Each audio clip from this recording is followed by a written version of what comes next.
سوال کیا گیا ہے کہ جادو اور نظر بد سے بچنے کے لیے قرآن و سنت سے رہنمائی کی جائے۔ دیکھیں، ایک تو یہ کہ صبح اور شام کے جو اذکار ہیں، مسنون اذکار ہیں، ان کا مکمل اہتمام کریں اور پابندی کے ساتھ کریں، اور وہ یاد کر لیں اور ان کو معلوم کر لیں کہ کون سے اذکار ہیں۔ بعض لوگ کم کرتے ہیں، بعض لوگ جو ہیں وہ کر لیتے ہیں اذکار جو کہ ہوتے نہیں ہیں، مطلب ویسے تو اذکار ہوتے ہیں لیکن صبح کے متعین اذکار ہیں اور شام کے بھی متعین اذکار، ان کا وقت بھی متعین ہے۔ صبح کے اذکار جو ہیں وہ نماز فجر کے بعد کیے جاتے ہیں اور طلوع آفتاب سے پہلے، اور جو شام کے اذکار ہیں وہ نماز عصر کے بعد کیے جاتے ہیں غروب آفتاب سے پہلے۔ ایک تو مکمل اذکار کا اہتمام کیجیے۔ دوسرا یہ ہے کہ جو معوذتین ہے، ان کا دونوں طرح تلفظ ٹھیک ہے، معوذتین بھی کہہ سکتے ہیں، معوذتین بھی کہہ سکتے ہیں۔ وہ آخری دو صورتیں قل اعوذ برب الفلق اور قل اعوذ برب الناس، ان دونوں صورتوں کا ورد بہت زیادہ کریں، خاص طور پہ صبح بھی 3 مرتبہ، شام کو بھی 3 مرتبہ پڑھیں، اور ویسے بھی بار بار گاہے گاہے ان کو پڑھ کر اپنے اوپر دم کرتے رہیں۔ اور اسی طرح جو صبح شام کے اذکار میں بھی ہے، ویسے بھی اس کو آپ اپنا ورد زبان بنائیے۔ اعوذ بکلمات اللہ التامہ من کل شیطان وہامہ ومن کل عین لامہ، یہ دعا جو ہے مسنون ہے رسول اللہ صلی اللہ علیہ وسلم سے، جو ہے وہ صحیح سند کے ساتھ ہمیں پہنچی ہے، وہ اس کا جو ہے کثرت سے اہتمام کریں۔ انشاءاللہ نظر بد والے مسئلے سے تو آپ نکل جائیں گے۔ پھر بھی آپ کو اگر گاہے گاہے محسوس ہوتا ہے کہ نظر بد ہو گئی ہے یا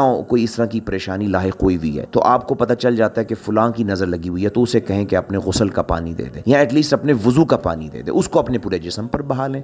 انشاءاللہ یہ مسنون طریقہ ہے نظر بد سے بچنے کا۔ اور اگر آپ کو پتہ نہیں ہے کہ وہ کون ہے جس کی نظر لگی ہے، تو کسی بھی بزرگ کا، کسی اپنے مسجد کے کسی اچھے جو نمازی ہیں، جو 5 وقت کے اچھے نمازی ہیں اور حلال رزق والے ہیں، ان کا، یا اپنے گھر میں کسی بزرگ کا جو کہ اچھے حلال کھانے والے اور نماز پڑھنے والے ہیں، ان کا جو ہے وہ وضو کا یا غسل کا پانی لے لیں، تو انشاءاللہ اس سے بھی آپ کو جو ہے اپنے جسم پر اس کو بہائیں، اللہ تعالیٰ علاج فرما دیں گے۔ باقی جادو جو ہے، جادو کی نوعیتوں پہ ڈیپینڈ کرتا ہے، اس کے لیے ویسے تو یہ ساری چیزیں جو میں نے ابھی نظر بد کے تعلق سے بتائی ہیں، جادو سے بھی انشاءاللہ بچانے کا ذریعہ ہیں۔ تو ظاہر ہے کہ شیاطین ہے، اور شیاطین کے شر سے بچنے کے لیے اذکار کا خصوصی اہتمام کریں آپ۔ جادو سے بچنے کے لیے سورۃ الکافرون جو ہے، سورۃ الکافرون، رات کو سونے سے پہلے ہر سورت آخری کلام جو ہے، آخری گفتگو آپ کی سورۃ الکافرون ہونی چاہیے آنکھیں بند ہونے سے پہلے، اس کو جو ہے اہتمام کریں، اور ویسے بھی اس کو پڑھتے رہیں۔ اور پھر اس کے بعد سورۃ البقرہ ہے، اس کی تلاوت کو کثرت سے کیجیے۔ سورۃ البقرہ کی آیت نمبر 102 ہے، وہ آیت نمبر 102 جو ہے ذرا لمبی آیت ہے، اس کو 11 مرتبہ صبح پڑھیے، 11 مرتبہ شام کو پڑھیے۔ اور پھر بھی اگر مسائل ہوں تو پھر دوبارہ سے اس کو ڈسکس کیا جا سکتا ہے، وہ کیا ہے۔ اللہ تبارک و تعالی ہمیں شیاطین کے شر سے محفوظ فرمائے اور ہمیں علم نافع عطا فرمائے۔ واللہ اعلم بالصواب۔